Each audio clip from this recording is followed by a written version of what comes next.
bem-vindos! Esta é uma aula sobre circuitos elétricos 1. Lembramos que o material está disponível na plataforma Moodle para os alunos matriculados na disciplina e também na página e no canal YouTube do professor. Nesta aula estudaremos a lei de Ohm, potência elétrica e energia elétrica. Enfatizamos que conhecer a lei de Ohm, assim como as principais grandezas elétricas e suas unidades de medidas e como se faz a sua medição, é essencial para o profissional da área de eletricidade e eletrônica. Então, conhecer a lei de Ohm e saber aplicar a mesma é muito importante para o profissional, pois a lei de Ohm é a principal ferramenta que utilizamos para fazer a análise de circuitos elétricos. A lei de Ohm relaciona entre si a corrente, a tensão e a resistência, sendo que esta relação é de causa e efeito. Então a tensão elétrica é a causa e o efeito resultante é a corrente elétrica, sendo que a resistência é a dificuldade que esta corrente elétrica terá para circular pelo material. O nome da lei de Ohm decorre do físico que a descobriu, que foi um alemão, e em virtude disso, então, utilizamos até hoje a nomenclatura de lei de Ohm. Ela relaciona, então, a tensão, corrente e resistência, dizendo que a corrente elétrica será proporcional à tensão aplicada ao circuito e inversamente proporcional à resistência do elemento. Então, nós temos que a corrente elétrica será tomada em amperes, a resistência elétrica em ohms e a tensão elétrica em volts. Nós temos três possibilidades, pois podemos conhecer duas grandezas e desejar calcular a terceira. Se conhecemos a tensão e a resistência, podemos calcular a corrente I. Então, a corrente elétrica I será a tensão V dividida pela resistência R, tendo como unidade de medida, então, o ampere. Se conhecemos a resistência e a corrente, podemos calcular a tensão. Então, a tensão elétrica V será a resistência R multiplicada pela corrente I, tendo como unidade o volt. Já se conhecemos a tensão e a corrente, podemos calcular a resistência R. Esta então será R, a resistência, a tensão V, dividida pela corrente I, tendo como unidade então o ohm. É muito importante quando temos um circuito elétrico, como este exemplo, em que temos uma fonte de tensão contínua V1, um resistor R1, pelo qual circula então uma corrente chamada de I1, que façamos a identificação correta das polaridades. Então, a corrente no resistor, no indutor e no capacitor, que são elementos passivos, sempre será entrando no terminal positivo deste elemento. Então, para o resistor R1, a sua tensão será a tensão V1, porque ele está conectado diretamente na fonte, e a sua corrente, então, será entrando pelo terminal positivo do resistor. Já para as fontes, quando elas estiverem operando como fonte de fato, ou seja, fornecendo energia ao circuito, a corrente nela será saindo pelo terminal positivo. Então, podem perceber que na fonte V1, a corrente I1 está saindo pelo positivo. Esta é a polaridade correta para os elementos de circuitos. A partir das três equações que nós utilizamos então para calcular as grandezas na lei de Ohm, nós podemos usar uma figura que é muito comum vocês encontrarem na internet, que resume as três equações da lei de Ohm. Então, se você quer calcular a corrente I, você coloca o dedo ou a mão sobre a letra I e aquilo que sobrar é a equação resultante. Então, se você cobrir a letra I, sobrará V sobre R.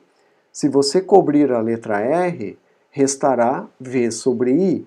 E se você cobrir finalmente a letra V, então resultará em R vezes I. Então, a partir deste triângulo que resume as expressões da lei de Ohm, nós podemos calcular qualquer uma das três grandezas, conhecendo as outras duas. Vamos fazer alguns exemplos. Então, neste primeiro exemplo, nós conhecemos a tensão do circuito e conhecemos a resistência. Queremos calcular a corrente. Então a corrente I será a tensão 12 volts dividida pela resistência 3 ohms, resultando em 4 amperes. Neste segundo exemplo, nós temos o mesmo caso, mas agora a resistência é de 1000 ohms, ou seja, 1 kΩ. Então a corrente novamente será a tensão sobre a resistência, 5 volts sobre 1K, resultará em 5 miliamperes.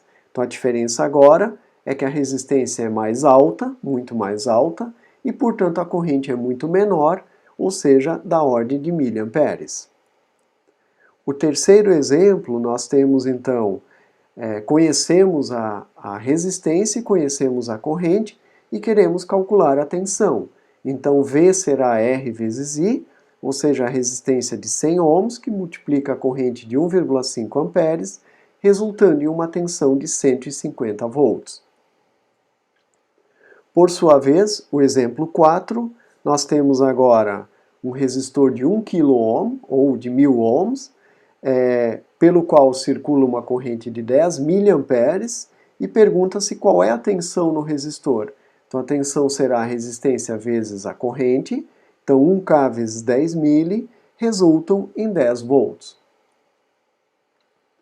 Por fim, temos um circuito em que a fonte tem 5 volts, fornecendo uma corrente de 2 amperes para um resistor, e queremos saber o valor da resistência.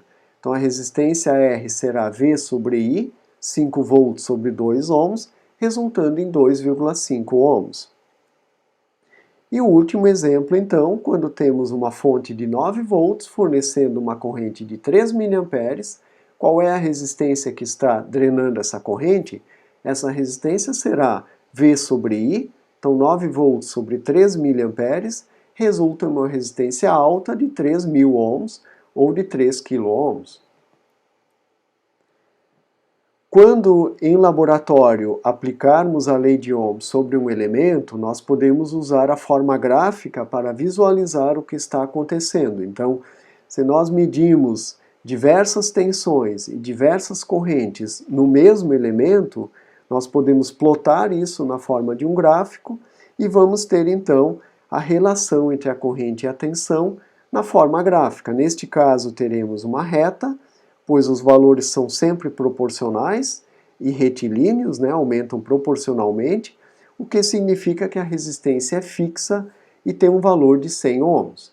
Em laboratório pode ocorrer alguns pontos que ficam um pouco fora dessa reta, mas isso pode ser motivo de aquecimento do resistor ou por erro de medição e assim por diante. Então, fará-se o traçado de uma reta aproximada. Por outro lado, há elementos que terão comportamentos diferentes, em que a partir de determinado ponto a curva vai mudar a sua inclinação. E aí eu tenho então, de fato, uma alteração no valor da resistência. Isso pode ocorrer em virtude de aquecimento ou de comportamento do próprio elemento, ok? Neste caso, o resistor teve um comportamento totalmente linear ao longo de todas as medições. Vamos falar agora de potência elétrica e de energia elétrica. Então, estas duas grandezas, elas estão diretamente ligadas à capacidade de se produzir trabalho. Ou seja, quando eu falo em potência, eu estou querendo quantificar a capacidade daquele elemento produzir determinado trabalho. Seja aquecimento, se for uma resistência, um chuveiro, seja intensidade luminosa, se for uma lâmpada, seja intensidade audível, sonora, se for uma caixa de som e assim por diante. Então, quando eu falo em potência em watts ou energia em joule, eu estou falando de trabalho produzido. Então, a potência elétrica ela é relacionada com a capacidade de se produzir trabalho ao longo do tempo. Então, potência é a energia dividida pelo tempo. Então, potência watt, a sua unidade é joule por segundo, ok? Então, se eu tenho energia, dividindo pelo tempo, eu tenho a potência. O cálculo da potência pode ser realizado a partir da tensão e da corrente, ou então da resistência também. Então, eu tenho três possibilidades. P é V vezes I, quando eu conheço a tensão e conheço a corrente, ou P é V quadrado sobre R quando eu conheço a tensão e conheço a resistência, ou P é RI quadrado quando eu conheço a resistência e conheço a corrente. Então eu posso usar qualquer uma das três expressões, ou caso você se confunda, pode sempre calcular a corrente e a tensão e aí multiplicar uma pela outra para encontrar a potência, ok? Então alguns exemplos. Uma fonte de 12 volts está fornecendo uma corrente de 2 amperes a um elemento, um resistor, por exemplo. Qual é a potência? A potência é V vezes I, então 12 volts vezes 2 amperes, 24 watts. Um resistor de 100 ohms está conectado a uma fonte de 12 volts. Qual é a potência? Neste caso eu não vou calcular a corrente, vou fazer o cálculo direto. Então P é a tensão ao quadrado sobre a resistência, então 12 ao quadrado sobre 100 resultará em uma potência de 1,44 watts. E o terceiro exemplo, então eu conheço a resistência e a corrente que está passando por esse elemento, não sei a tensão. Então a resistência é de 1 kΩ e a corrente de 10 mA.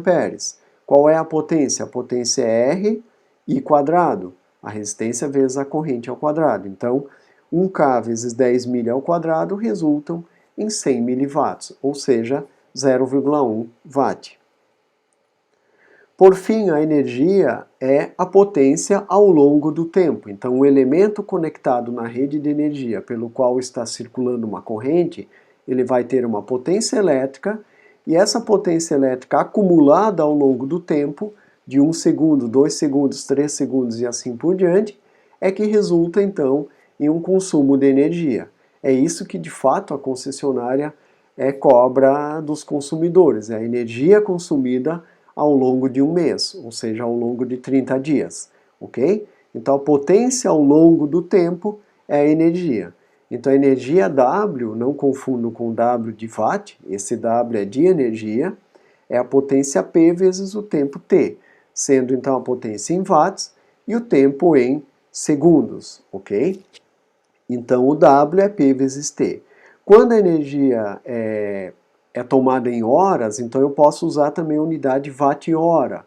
E quando são valores significativos, como é o consumo de uma residência ou de um apartamento, enfim, então eu posso tomar essa energia em quilowatt-hora. Então eu calculo a energia em watt-hora, ou seja, a potência vezes o tempo em horas, e divido por 1000 para ter então a energia em quilowatt-hora, que é de fato a unidade utilizada para o cálculo e a cobrança da nossa energia nas nossas residências ou unidades consumidoras, ok? Então, um exemplo, uma fonte de 12 volts está fornecendo uma corrente de 1 ampere em um determinado elemento. A potência, então, é 12 watts. 12 volts vezes 1 ampere, 12 watts. Qual a energia em 10 segundos? Então, basta multiplicar a potência 12 vezes 10 segundos, 120 joules, ok? Ou seja, 120 watts segundo. Essa mesma carga está agora ligada por 10 minutos. Então, como é que eu calculo a energia? Agora eu preciso lembrar que 1 minuto tem 60 segundos. Então, eu preciso converter os 10 minutos para segundos e depois multiplicar. Isto resulta, então, em 7.200 joules. Por fim, caso eu esteja computando o tempo em horas, então eu posso fazer o cálculo direto em horas. Então 12 watts ligados por 10 horas significam 120 watts hora, ok? Por 30 dias, ou seja, 10 horas a cada dia por 30 dias, ou seja, por um mês, significam então 3,6 kWh. Essa seria a energia, por exemplo, de uma lâmpada que fica ligada 10 horas por dia durante 30 dias, ok? Então esta é a maneira de se calcular a energia em joule, ou em watt-hora, ou em quilowatt-hora. Então esta aula foi sobre lei de Ohm, que é um assunto muito importante para circuitos elétricos, energia elétrica e potência elétrica. Na próxima aula estudaremos o circuito série de resistores e na sequência então a lei de Kirchhoff das tensões e a lei de Kirchhoff das correntes, ou seja, estudaremos circuito série, circuito paralelo, por fim, circuito misto. E depois, então, na sequência, os teoremas e técnicas de análise de circuitos. Agradecemos pela atenção de vocês e esperamos vocês então na próxima aula.